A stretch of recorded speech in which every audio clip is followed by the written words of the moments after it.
Sobrang daming nasasayang na opportunity dahil sa mga salitang to.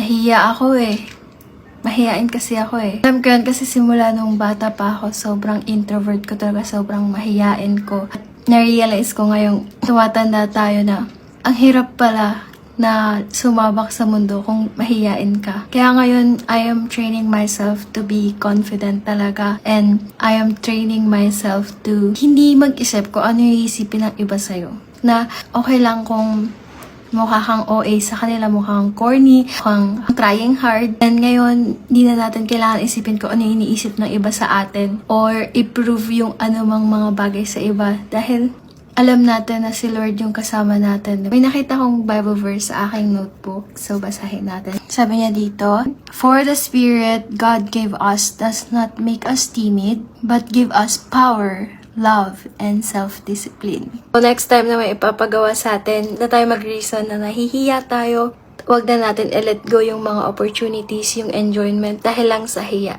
Yun lang, God bless, and Ate Kate out.